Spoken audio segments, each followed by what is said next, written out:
ಅದು ರಾಮನ ಭಂಟ ಹನುಮನ ಸನ್ನಿಧಿ. ಅಲ್ಲಿ ನಿತ್ಯ ಮಂತ್ರಘೋಷಗಳು ಮೊಳಗ್ತಿದ್ವು, ಘಂಟಾನಾದಗಳು ಮೊಳಗ್ತಿದ್ವು. ಆದರೆ ನಿನ್ನೆ ಇಡೀ ದೇಗುಲದಲ್ಲಿ ರಣಾಂಗಣವಾಗಿತ್ತು. ಅರ್ಚಕರಿಬ್ಬರ ಪ್ರತಿಷ್ಠೆಯ ಜಗಳ ಕಂಡು ಭಕ್ತರು ಕಂಗಾಲಾಗಿದ್ರು.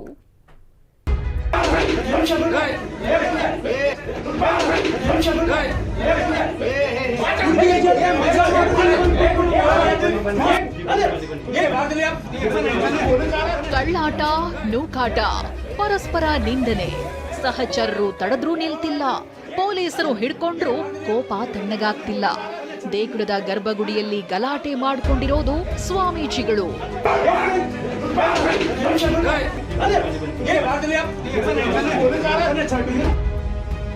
ಗರ್ಭಗುಡಿಯಲ್ಲೇ ಸ್ವಾಮೀಜಿಗಳಿಬ್ಬರ ತಳ್ಳಾಟ, ನೂಕಾಟ. ಅಂಜನಾದ್ರಿಯಲ್ಲಿ ದೇಗುಲದ ಆಡಳಿತ ವಿಚಾರಕ್ಕೆ ಗಲಾಟೆ. ಇದು ರಾಮನ ಭಂಟ ಹನುಮನ ಜನ್ಮಸ್ಥಳ ಅಂಜನಾದ್ರಿ. ಈ ಪವಿತ್ರ ಸ್ಥಳಕ್ಕೆ ಪ್ರತಿನಿತ್ಯ ಸಾವಿರಾರು ಭಕ್ತರು ಆಗಮಿಸುತ್ತಾರೆ. ಆದ್ರೆ ಇಂಥ ಸ್ಥಳ ನಿನ್ನೆ ರಣಾಂಗಣವಾಗಿತ್ತು. ಸ್ವಾಮೀಜಿಗಳಿಬ್ಬರು ಹನುಮನ ಸನ್ನಿಧಿಯಲ್ಲೇ ಪೂಜೆ ವಿಚಾರಕ್ಕೆ ಜಗಳಕ್ಕೆ ಬಿದ್ದಿದ್ರು. ಅಂದ್ಹಾಗೆ ಹೀಗೆ ಪರಸ್ಪರ ನಿಂದಿಸಿಕೊಳ್ತಿರೋರು ಗೋವಿಂದಾನಂದ ಸ್ವಾಮೀಜಿ ಮತ್ತು ವಿದ್ಯಾದಾಸ್ ಬಾಬಾ ಸ್ವಾಮೀಜಿ. ನೀನು ಮೋಸ ಮಾಡ್ತಿದ್ದೀಯಾ, ಹುಡುಗಿಯರ ಜೊತೆ ಇರ್ತೀಯಾ, ಇಲ್ಲಿ ಬಂದು ಪೂಜೆ ಮಾಡ್ತೀಯಾ ಅಂತ ವಿದ್ಯಾದಾಸ್ ಸ್ವಾಮೀಜಿ ಆರೋಪಿಸಿದ್ದಾರೆ.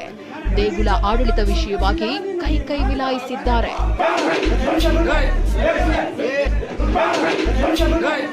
ಅಂಜನಾದ್ರಿ ಬೆಟ್ಟ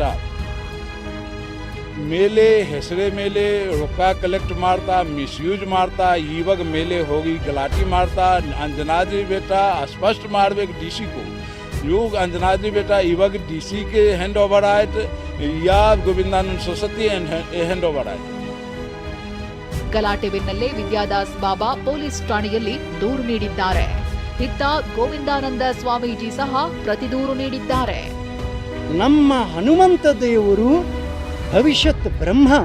ಇಂಥ ಹನುಮಂತ ದೇವರ ಅರ್ಚಕ ಹೆಂಗಿರಬೇಕು, ಶುದ್ಧವಾದ ಚಾರಿತ್ರ್ಯವುಳ್ಳಂತಹ, ಯಾವ ರೀತಿಯಾಗಿ ಈ ರೀತಿಯ ಇಲ್ಲೀಗಲ್ ಆಕ್ಟಿವಿಟೀಸು, ಎಲಿಗೇಷನ್ಸು, ಕ್ರಿಮಿನಲು ಅಂಥವನು ಪೂಜೆಗೆ ಬಂದುಬಿಟ್ರೆ ಲೋಕ ಕಲ್ಯಾಣವಾಗುತ್ತದೆ. ಅಂಜನಾದ್ರಿಯಲ್ಲಿ ಕಾಣಿಕೆ ಮತ್ತು ಆಡಳಿತದ ಬಗ್ಗೆ ಜಾಲತಾಣಗಳಲ್ಲಿ ಪರವಿರೋಧದ ಚರ್ಚೆ ನಡೆಯುತ್ತಿದೆ. ಇದರ ಮಧ್ಯೆ ಸ್ವಾಮೀಜಿಗಳಿಬ್ಬರ ಗಲಾಟೆ ಮುಂದೆ ಎತ್ತ ಸಾಗುತ್ತೋ ನೋಡಬೇಕಿದೆ. ಶಿವಕುಮಾರ್ ಪತ್ತಾರ್, TV9 ಕೊಪ್ಪಳ.